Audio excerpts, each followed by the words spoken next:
Assalamualaikum warahmatullahi wabarakatuh. Di sini kami dari kelompok DAISY, mata kuliah Ekonomi Moneter, akan menjelaskan tentang keseimbangan di pasar barang dan pasar uang menggunakan analisis IS dan LM.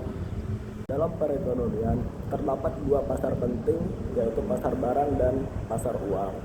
Untuk memahami hubungan antara kedua pasar tersebut, digunakanlah model ISLM yang menjelaskan hubungan antara suku bunga dan pendapatan nasional dalam mencapai keseimbangan ekonomi. Model ISLM adalah interpretasi dari teori Keynes. Tujuan dari model ini adalah untuk menunjukkan apa yang menentukan pendapatan nasional pada berbagai tingkat harga.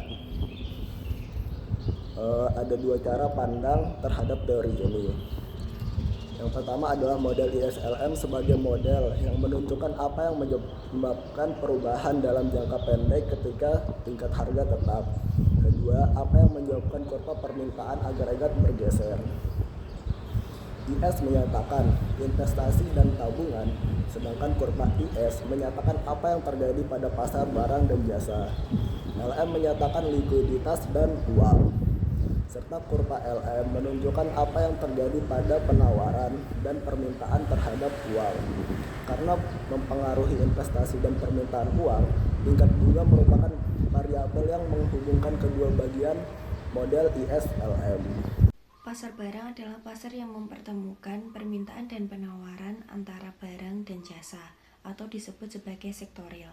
Dalam model ISLM, kurva IS atau Investment and Saving menunjukkan hubungan antara suku bunga dan pendapatan nasional ketika pasar barang berada dalam kondisi seimbang. Menurut Keynes, pendapatan nasional dipengaruhi oleh besarnya pengeluaran rumah tangga, perusahaan, dan pemerintah. Semakin besar pengeluaran, maka permintaan barang dan jasa meningkat, produksi bertambah, dan pendapatan nasional juga meningkat.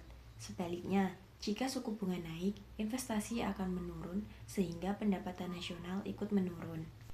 Selanjutnya, ada 4 faktor yang mempengaruhi kurva IS. Pertama, konsumsi.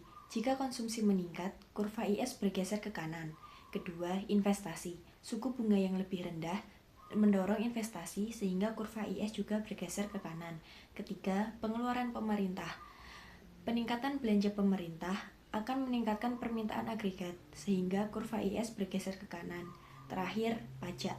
Jika pajak naik, pendapatan yang dapat dibelanjakan masyarakat berkurang sehingga konsumsi menurun dan kurva IS bergeser ke kiri.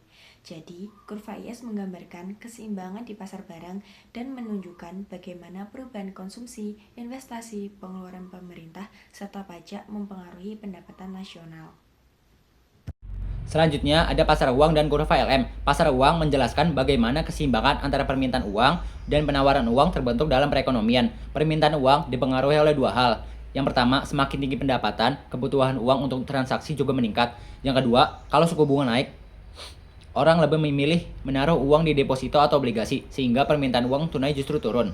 Sedangkan penawaran uang ditentukan sepenuhnya oleh bank sentral, bukan masyarakat.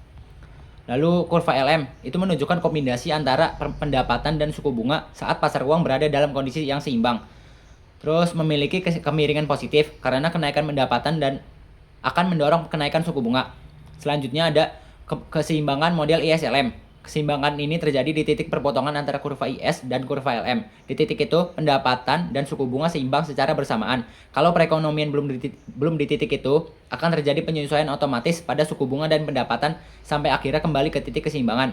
Jadi, model ISLM itu membantu menjelaskan bagaimana keseimbangan ekonomi melalui interaksi antara sektorial dan sektor moneter. Selanjutnya, saya akan menjelaskan mengenai studi kasus penerapan model ISLM pada masa pandemi COVID-19. Pada saat pandemi COVID-19 ini, aktivitas perekonomian di Indonesia mengalami penurunan yang cukup drastis. Banyak perusahaan yang mengurangi produksi karena permintaan masyarakat menurun.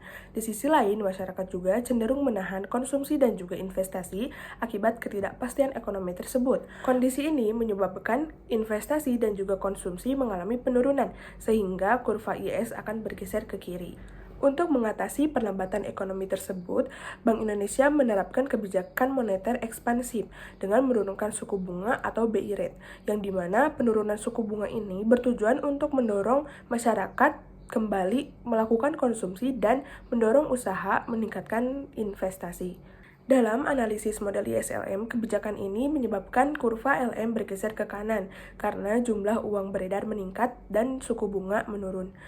Dampaknya, suku bunga menjadi lebih rendah, investasi juga mulai meningkat, dan pendapatan nasional atau output ekonomi secara bertahap juga mulai pulih. Dari studi kasus ini dapat disimpulkan bahwa kebijakan moneter ekspansif berperan penting dalam membantu pemulihan ekonomi setelah terjadi guncangan akibat pandemi COVID-19 ini. Dari seluruh materi yang sudah kami sampaikan, dapat disimpulkan bahwa dalam perekonomian terdapat dua pasar utama, yaitu pasar barang yang digambarkan oleh kurva IS dan juga pasar uang yang digambarkan oleh kurva LM.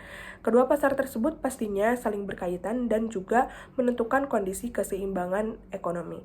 Keseimbangan ekonomi jangka pendek tercapai pada titik perpotongan antara kurva IS dan juga kurva LM, di mana titik tersebut menghasilkan tingkat pendapatan nasional dan tingkat suku bunga yang stabil. Melalui model ISLM ini, kita dapat mengetahui bagaimana kebijakan fiskal maupun kebijakan moneter dapat mempengaruhi aktivitas ekonomi. Seperti pada studi kasus pandemi COVID-19 yang dimana kebijakan moneter yang dilakukan oleh Bank Indonesia dapat membantu pemulihan perekonomian dengan meningkatkan investasi dan mendorong pertumbuhan pendapatan nasional.